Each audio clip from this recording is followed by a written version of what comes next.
Hi guys, it's Jacob from Stringbuzz here, stringbuzzworld.org being the music journalism site, links in the description down below. And we have a brand new song review for you today, and it's the latest track by Foster the People, and that's SHC. So I'm going to refer to the original article as I usually do for these videos, so I hope you enjoy. So instead of reviewing the entire album like so many already have around the web, if you want to see album reviews, just type it into YouTube. There's so many up that I couldn't even compete right now. I thought I'd just give one of the bigger tracks a listen more closely perhaps, and give a more detailed review about a track in particular, and this track is the one in question. Foster the People are one of my favourite alternative rock groups, and Torches, their last album, is in my top 5 of all time when it comes to best alternative rock albums. But we have this new release and we have this new track in particular, so shall we see what I thought of it? Well, I actually thought it was great, and although there are many dry moments in this track, I really enjoyed what Foster the People were doing here. I love the atypical 5-chord progression that jingled away in the chorus in particular. I love the bass lines, which are a mix between modern American funk and British style indie rock.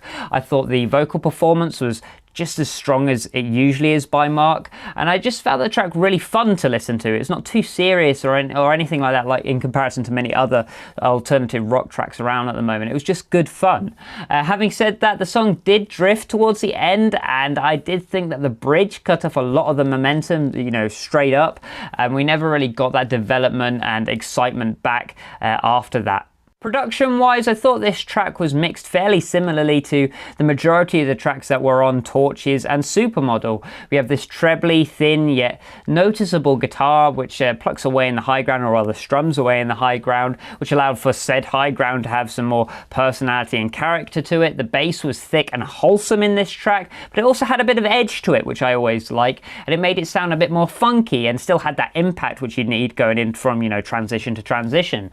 The drums weren't quite as noticeable, and they were finished fairly functionally in my opinion, but they certainly weren't bad or anything like that. I would have liked a deeper kick perhaps, and maybe more of a cutting snare. I think that would have added a lot into this mix, but this cycle did the job just fine for me.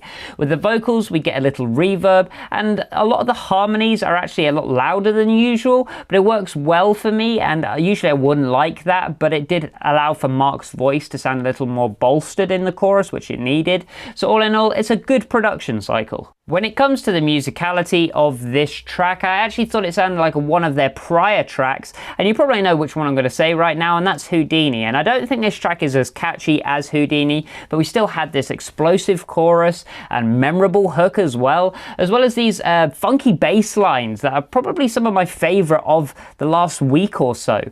Melodically, the track does use a lot of monotone repeat bars, but it kind of works well since this is only really done in the verses, and then it's juxtaposed next to these really roaring choruses, and it allows for some diversity and melodic development.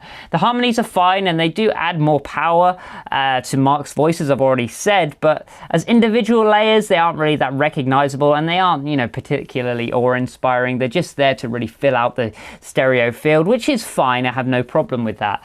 I thought the transitions were pulled off really well, and again, I just think this track is some fun. It's not meant to be taken too seriously. It's just a fun alternative rock track. I did think the bridge did let down this track a lot though.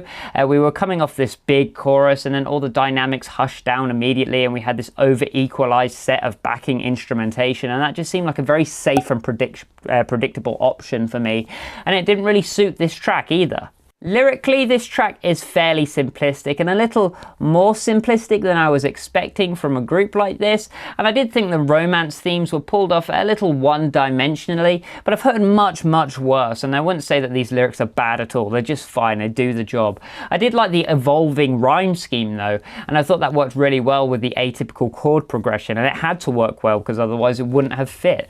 All in all, I think fans and casual listeners alike will enjoy this track, and despite that dodgy bridge, I still have to definitely recommend it. I gave it a G rating of 7.5 out of 10, which is well above average. So if you like this video, then please leave a like, subscribe to see more, and I'll see you around next time.